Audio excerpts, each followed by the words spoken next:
हाय, नमस्कार। मेरा नाम डॉक्टर दिनेश कुमार मित्तल है। मैं फोर्टिस हॉस्पिटल शालीमार बाग में head of the cardiac surgery के पद पे कार्यरत हूँ। Today I want to talk about aortic dissections in brief. Aortic dissection एक ऐसी बीमारी है जिसे मैं हार्ट का कैंसर बोल सकता हूँ, और this is really life threatening situation and this is the only acute situation at present scenario.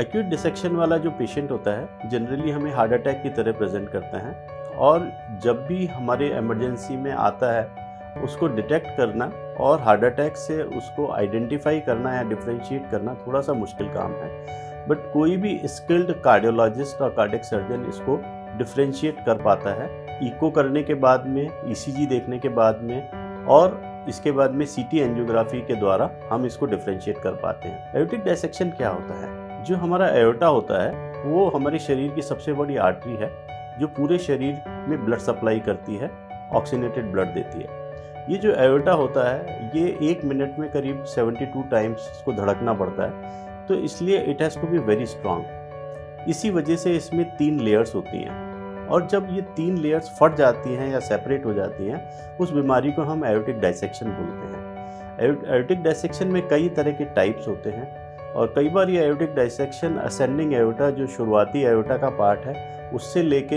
होता हुआ arch of aorta, descending aorta, abdominal aorta, और वहाँ से लेके पैरों तक चला जाता है। इसका मतलब हुआ कि पूरा एओर्टा हमारा डायसेक्ट हो जाता है। ये जो बीमारी है ये बहुत ही लाइफ थ्रेटनिंग है, क्योंकि इसमें रप्चर होने के चांस रहते हैं। एओर्टा के रप्चर होने के बाद में हमारी मौत होने की संभावना बहुत ज़्यादा बढ़ जाती है। तो इस बीमारी को जल्दी से जल्दी ऑपरेशन करना बहुत ज़्यादा अनिवार्य है। हमें आज तक इसका कारण के बारे में बहुत ज़्यादा जानकारी नहीं है कि ये क्यों होता है, बट कुछ लोगों में, जिन लोगों में क्रॉनिकली हाइपरटेंसिव रहते हैं, उनमें ये होने की संभावना रहती है। इसके अलावा कुछ लोग कनेक्टिव टिश्यू डिसऑर्डर जैसे मैरफन सिंड्रोम जिनमें प्रॉब्लम होती है उनमें होने की संभावना ज़्यादा रहती है, और इनमें जेनेटिक प्रीडिस्पोजिशन भी देखा गया है, मतलब जनरेशन्स में इस बीमारी को हमने देखा गया है। इस बीमारी का इलाज क्या है?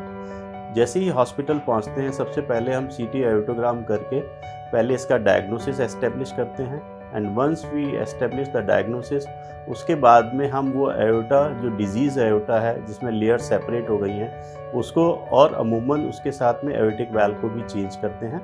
इस ऑपरेशन को पूरी तरह से बेंडाल ऑपरेशन कहते हैं, और ये ऑपरेशन काफ़ी कॉम्प्लिकेटेड ऑपरेशन है, और स्किल्ड हाथों में इसकी सक्सेस रेट करीब 95 से 96% है। ऑपरेशन के बाद में करीब 10 दिन तक हॉस्पिटल में रहना पड़ता है। अमूमन इसमें कॉम्प्लिकेशन के रेट 2 से 3% होते हैं। कुछ लोगों में एक्सेसिव ब्लीडिंग की संभावना रहती है, जिनको हम ब्लड और ब्लड प्रोडक्ट्स देके उनको कंट्रोल करने की कोशिश करते हैं। कभी कभी पेशेंट को वापस ऑपरेशन थिएटर ले जाना पड़ता है ब्लीडिंग कंट्रोल करने के लिए। इसके अलावा कुछ पेशेंट्सों में लकवा होने की संभावना रहती है।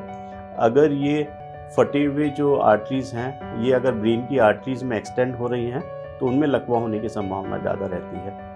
इन पेशेंटों को 10 दिन बाद डिस्चार्ज करते हैं। उसके बाद में ये पेशेंट हमें 6 मंथली फॉलोअप में रहते हैं। Generally these patients they survive long, life expectancy normal रहती है, एंड क्वालिटी ऑफ लाइफ भी एकदम नॉर्मल आदमी की तरह से रहती है।